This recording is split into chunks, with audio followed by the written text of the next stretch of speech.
Dear students, आप कैसे हैं। कोरोना काल की वजह से आज ऑफलाइन क्लासेस बंद हैं, ऑनलाइन क्लासेस का ही आपको सहारा लेना है।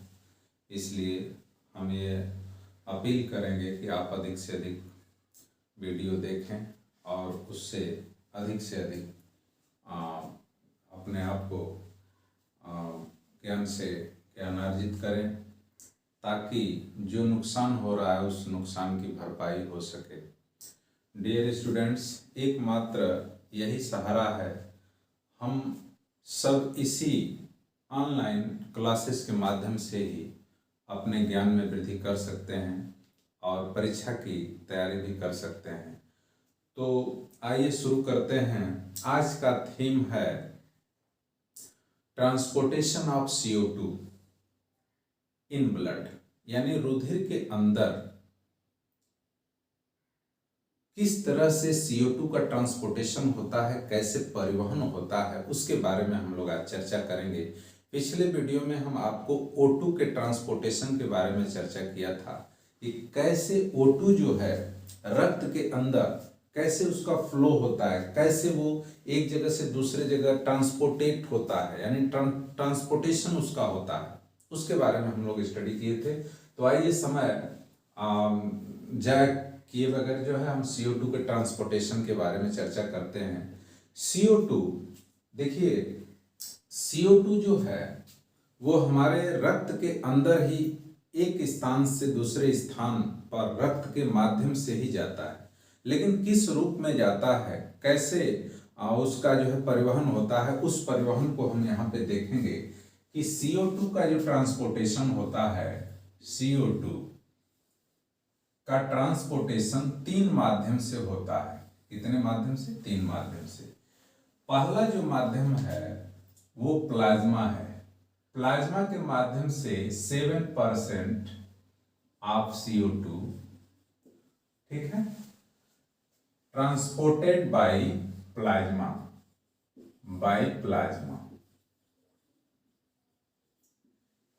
ठीक है। किसके द्वारा हो रहा है? प्लाज्मा के द्वारा। जो रक्त में प्लाज्मा होता है उस प्लाज्मा के द्वारा 7% कार्बन डाइऑक्साइड का परिवहन होता है।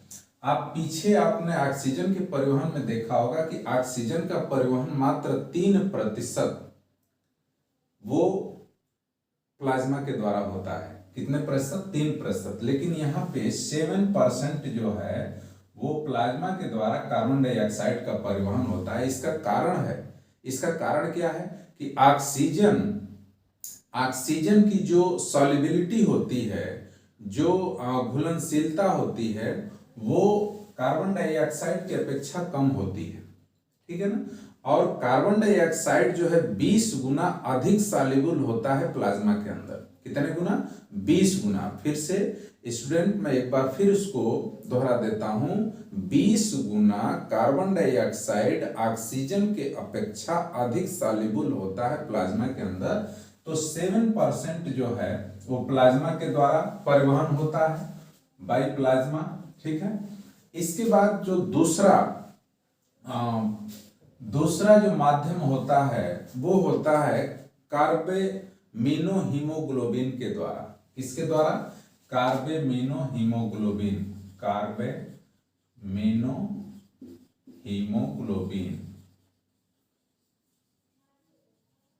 द्वारा, ठीक है। क्या कहा हमने? कार्बेमिनोहीमोग्लोबिन के द्वारा। इसको आप HHbCO2 कहते हैं, ठीक। तो अब ये कितना परसेंट होता है? तो ये कह रहा है कि 23%। कितना परसेंट? 23% कार्बन डाइऑक्साइड का परिवहन कार्बेमिनोहीमोग्लोबिन के द्वारा होता है, जिसमें कि हीमोग्लोबिन कार्बन डाइऑक्साइड के साथ कंबाइन होकर के अस्थायी यौगिक बनाता है, जिसको हम कार्बेमिनोहीमोग्लोबिन कहते हैं। कुछ बच्चे, कुछ स्टूडेंट्स गलती कर जाते हैं, कार्बेमिनोहीमोग्लोबिन न कह करके कार्बोक्सी हीमोग्लोबिन बोल देते हैं, ठीक है। तो ये गलत है। कार्बोक्सी हीमोग्लोबिन नहीं होगा, जब कार्बन डाइऑक्साइड हीमोग्लोबिन के साथ जुड़ता है तो उसको कार्बोक्सी हीमोग्लोबिन नहीं बल्कि कार्बेमिनो हीमोग्लोबिन कहते हैं। और जब कार्बन मोनोऑक्साइड आपका हीमोग्लोबिन के साथ जुड़ता है तो उसको हम कहते हैं कार्बोक्सी हीमोग्लोबिन। ठीक है, तो कार्बोक्सी हीमोग्लोबिन के द्वारा जो है यानी 23% कार्बन डाइऑक्साइड का परिवहन हो जाता है। तीसरा जो आता है वो कार्बोनिक एसिड के रूप में। किसके रूप में? कार्बोनिक एसिड के रूप में। यानी कार्बोनिक एसिड कह रहा है कि कार्बोनिक एसिड के रूप में कैसे होता है, तो यहां पे कार्बन डाइऑक्साइड यानी CO2 प्लस H2O ब्लड के अंदर, रक्त के अंदर जो तरल होता है उससे जो है आपका कार्बन डाइऑक्साइड कंबाइन होता है और स्थायी यौगिक बनाता है और यह रिवर्सिबल रिएक्शन होता है। कौन सा रिएक्शन? रिवर्सिबल रिएक्शन होता है और कार्बोनिक एनहाइड्रेज एंजाइम होती है। कार्बोनिक एनहाइड्रेज एंजाइम की उपस्थिति में कार्बन डाइऑक्साइड और H2O मिल करके ये बनाता है कार्बोनिक एसिड CaCO3। क्या बनाता है? Carbonic acid. ये बनता है, कार्बोनिक एसिड बनता है। ठीक है, फिर यह कार्बोनिक एसिड जो है रिवर्सिबल रिएक्शन के थ्रू और कार्बोनिक एनहाइड्रेज एंजाइम की उपस्थिति में यह H धन आयन और बाइकार्बोनेट आयन के रूप में टूट जाता है, HCO3 माइनस। ठीक है, ये क्या कहा हमने कि H धन आयन और बाइकार्बोनेट आयन के रूप में टूट जाता है और इस तरह से ये परिवहन होता है। यानी कार्बोनिक एसिड, यानी आप कह सकते हैं कि यह बाइकार्बोनेट के रूप में लगभग 73%, ठीक है ना, ये 70% आप कह सकते हैं, 70% जो है ये आपका CO2 का परिवहन जो है किस रूप में होता है? ये आपका बाइकार्बोनेट आयन के रूप में होता है। ठीक है, तो ये बात क्लियर हुई। यानी CO2 का परिवहन 3 रूपों के द्वारा होता है, 3 माध्यम से होता है। 7% प्लाज्मा के द्वारा, 23% कार्बेमिनो हीमोग्लोबिन के द्वारा और 70% जो है वो बाइकार्बोनेट्स आयंस के रूप में होता है। ठीक है, तो अब आगे हम लोग CO2 के परिवहन को समझने का प्रयास करेंगे। पिछले वीडियो में जो हम ऑक्सीजन का परिवहन बताए थे तो उसको समझने का प्रयास करेंगे। इसको आप पहले नोट डाउन कर लीजिए, इसको आप नोट कर लीजिए। आगे हम देखेंगे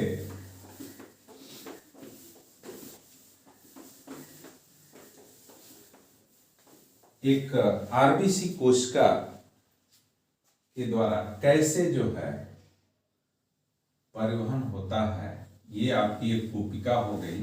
ठीक है, ये एल्यूलाई है, एल्यूलाई ये कोशिका है। O2 का ट्रांसपोर्टेशन बता चुके हैं आपको। इसके नीचे यहाँ पे कैपिलरीज है और कैपिलरीज के अंदर जो है वो हम आपको दिखाए हैं।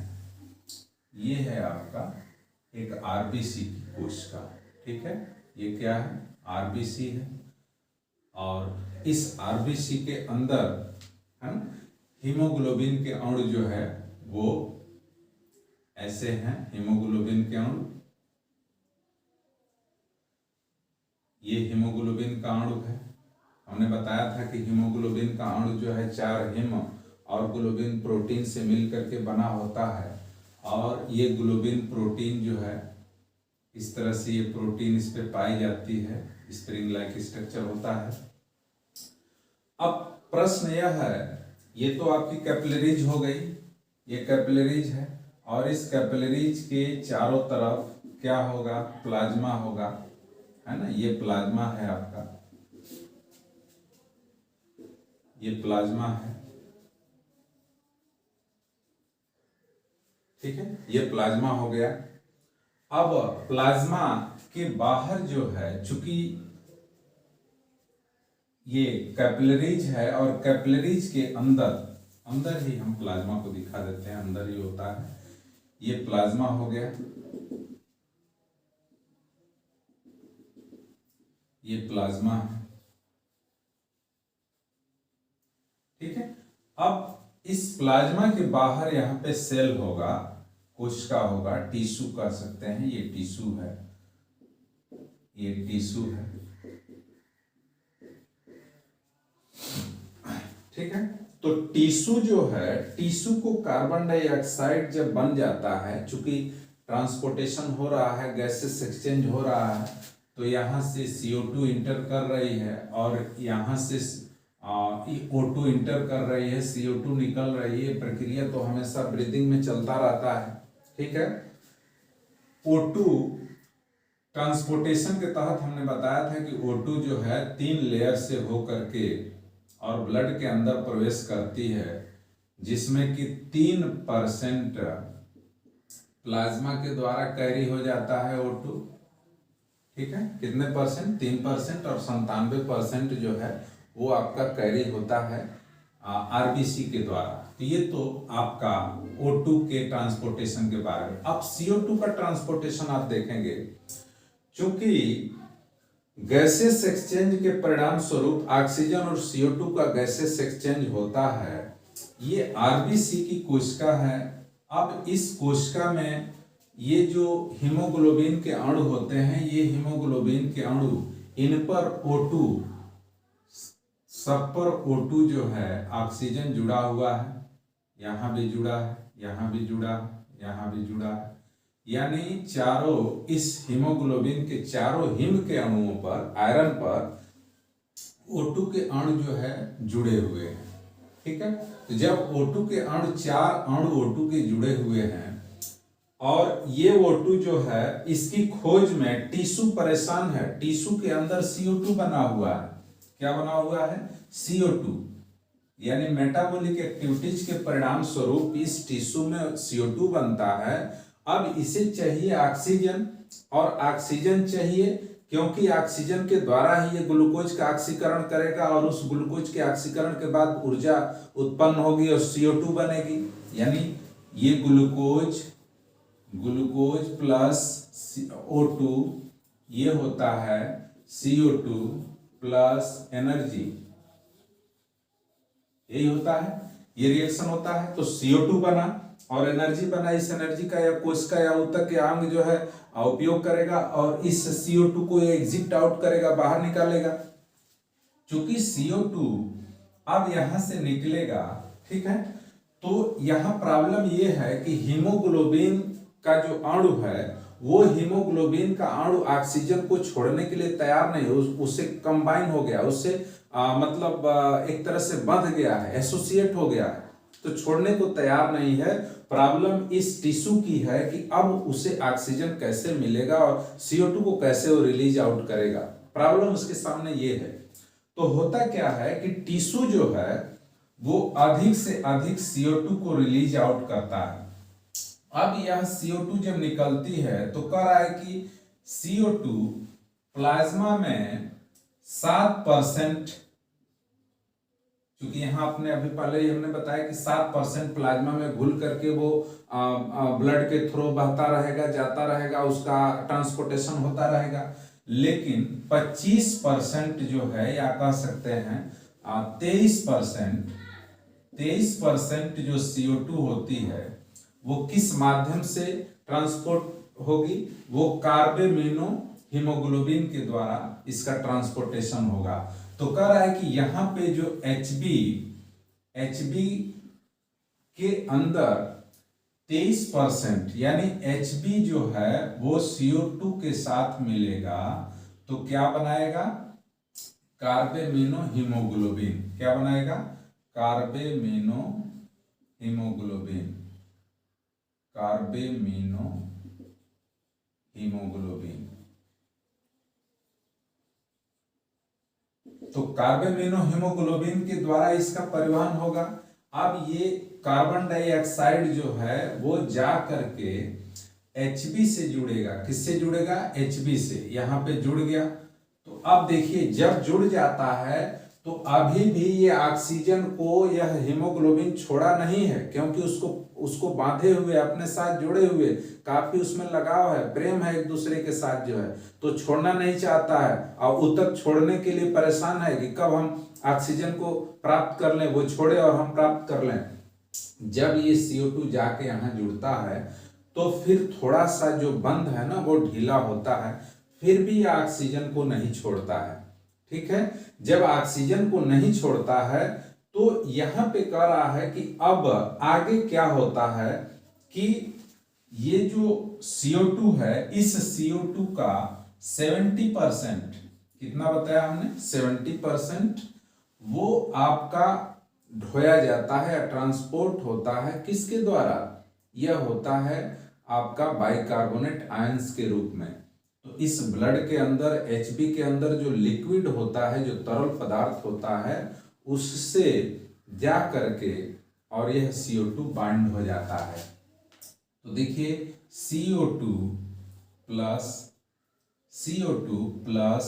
H2O पानी से अभिक्रिया करेगा, और जैसे यह रिवर्सिबल रिएक्शन होता है और कार्बोनिक एनहाइड्रेज यानी Ca से हम डिनोट किए हैं, कार्बोनिक एनहाइड्रेज एंजाइम की उपस्थिति में यह कार्बोनिक एसिड में बदल जाता है, CaCO3। ठीक है, CaCO3 जो है ये इसको बोलते हैं कार्बोनिक एसिड। फिर यह रिवर्सिबल रिएक्शन के तहत ये रिवर्सिबल रिएक्शन होता है और यहाँ पर भी कार्बोनिक एनहाइड्रेज एंजाइम होती है, और इस कार्बोनिक एनहाइड्रेज एंजाइम की उपस्थिति में H धन आयन है ना plus bicarbonate ion HCO3 minus, ठीक है ना, यानी धन आयन और क्या HCO3 बाइकार्बोनेट आयन में टूट जाता है।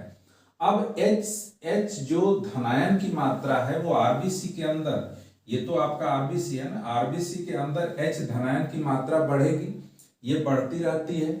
जब बढ़ेगी तो H धनायन आ करके यह जो है, जो आपका ये प्रोटीन होता है, हीमोग्लोबिन का जो प्रोटीन होता है, ठीक है ना, हीमोग्लोबिन में हिम और प्रोटीन होती है, तो प्रोटीन से आ करके H धनायन जुड़ना शुरू हो जाएगा।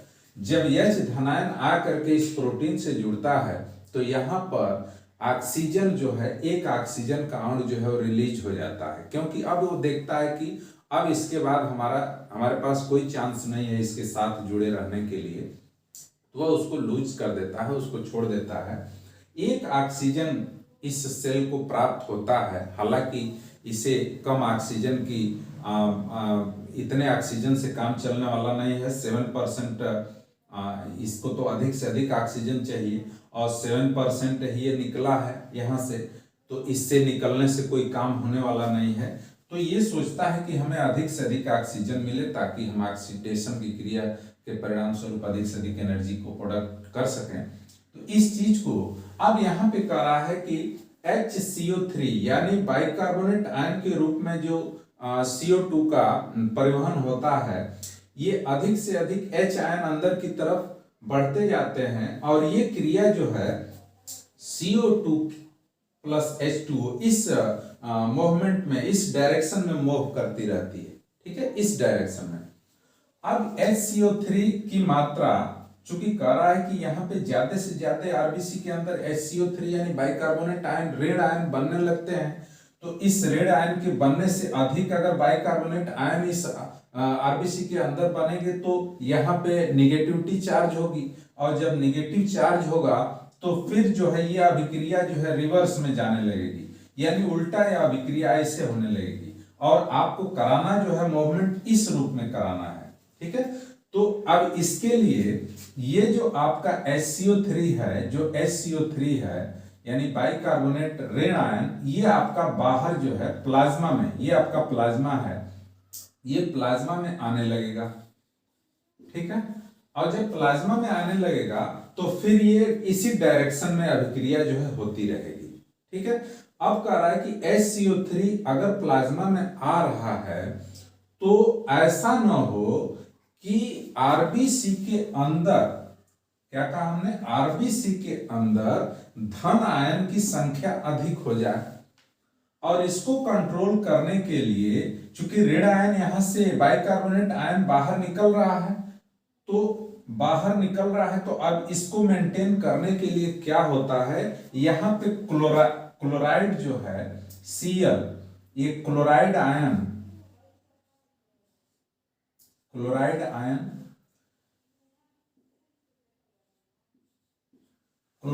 ऋण आयन कह रहा है कि ये आपका प्लाज्मा से इस सेल के अंदर जाना, आरबीसी के अंदर जाना शुरू कर देगा, यानी ये जाता रहेगा और HCO3 निकलता रहेगा। ठीक है, इससे क्या होता है कि बैलेंस बना रहता है, यानी जो पीएच मान है वो बना रहता है, और जो इलेक्ट्रोलाइटिक जो न्यूट्रलिटी है वो आपका बना रहता है, अंदर का और बाहर का, यानी धन आयन की मात्रा अधिक नहीं हो सकती है अंदर, क्योंकि HCO3 जब निकलने लगा तो ये Cl जो है अंदर की तरफ जाने लगता है। इसको बोलते हैं क्लोराइड शिफ्ट। क्या बोलते हैं? क्लोराइड शिफ्ट या हैम्बर्गर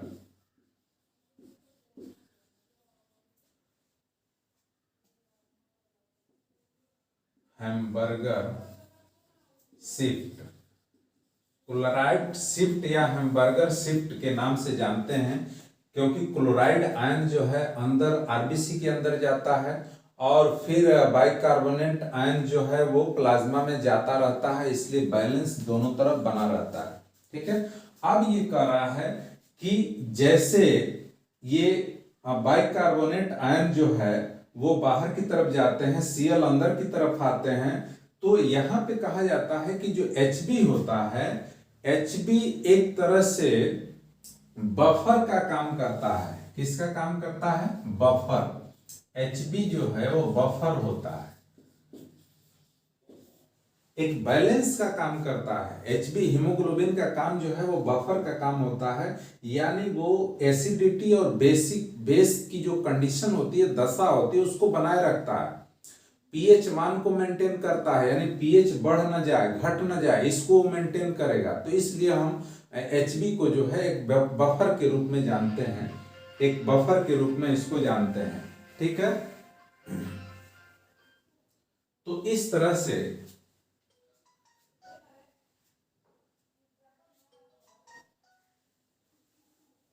इसको हम बफर के रूप में जानते हैं। ठीक है, और बफर के रूप में यह कार्य भी करता है।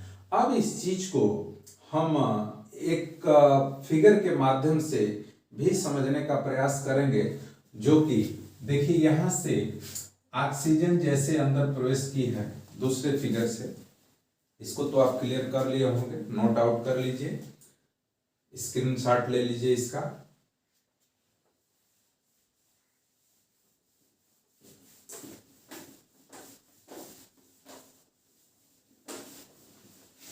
ऑक्सीजन, कार्बन डाइऑक्साइड दोनों का परिवहन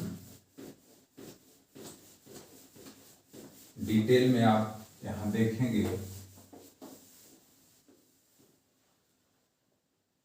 ये एक कोपिका है, सपोज करिए एक कोपिका है, और इसके नीचे ये जो है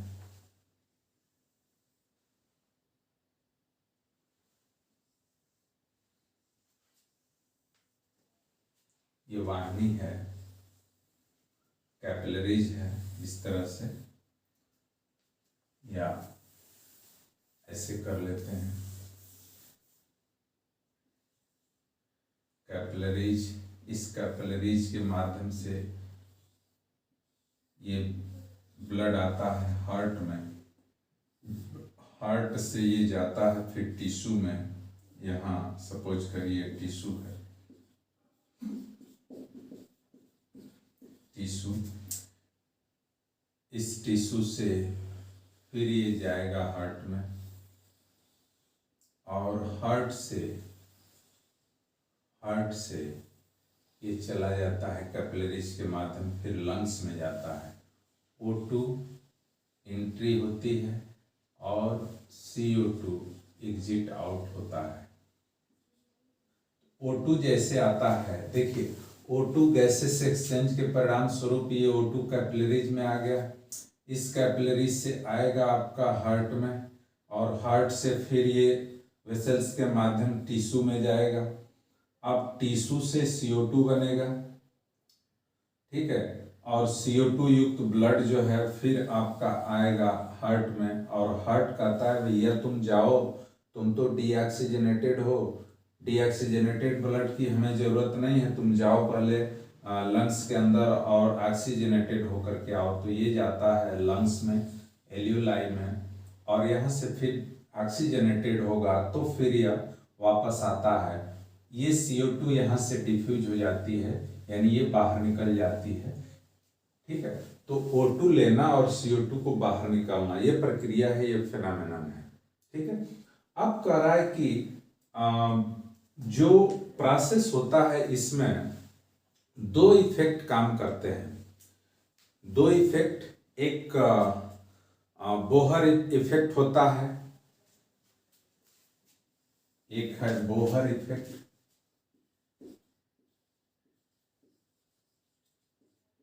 और दूसरा है हेल्डेन इफेक्ट।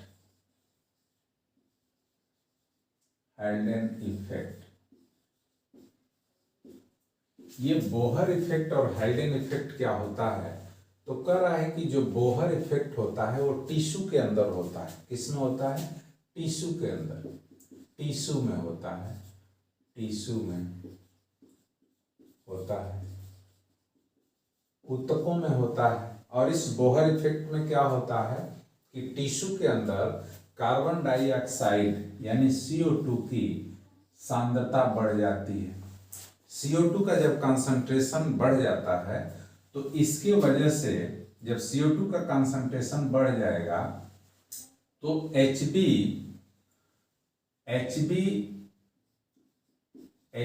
के लिए O2 की एफिनिटी कम हो जाएगी। HB के लिए O2 की एफिनिटी यानी बंधुता, एफिनिटी कम हो जाती है, ठीक है। कह रहा है कि जब CO2 का कंसंट्रेशन बढ़ता है, ये टिश्यू के अंदर CO2 का कंसंट्रेशन जब बढ़ता है तो यहाँ पे कह रहा है कि O2 की जो एफिनिटी है, जो बंधुता है, O2 की एफिनिटी जो बंधुता है HB के लिए वो कम हो जाती है और फिर HB और O2 अलग अलग हो जाते हैं, ठीक है। इसको हम बोलते हैं बोहर इफेक्ट। क्या बोलते हैं? Bohr effect. और यह बोहर इफेक्ट किसमें होता है? तो टिश्यू के अंदर होता है, सेल्स के अंदर होता है। दूसरा है हेल्डेन इफेक्ट। हेल्डेन इफेक्ट जो है वो लंग्स में होता है। किसमें होता है? लंग्स में। इसमें क्या होता है कि O2 का कंसंट्रेशन बढ़ जाता है। जब O2 का कंसंट्रेशन बढ़ जाएगा तो HB के लिए, है ना, HB के लिए CO2 की एफिनिटी कम हो जाती है। जब CO2 की HB के लिए एफिनिटी कम हो जाएगी, बंधुता कम हो जाएगा, तो वहां से HB और CO2 अलग होंगे। तो जब अलग होंगे तो इसको हम बोलते हैं हेल्डेन इफेक्ट। क्या बोलते हैं? हेल्डेन इफेक्ट, ठीक है। तो इस तरह से यह लंग्स में यह इफेक्ट क्रिएट होता है, हेल्डेन इफेक्ट, और टिश्यू के अंदर जो है वो बोहर इफेक्ट होता है। तो बोहर इफेक्ट क्या है?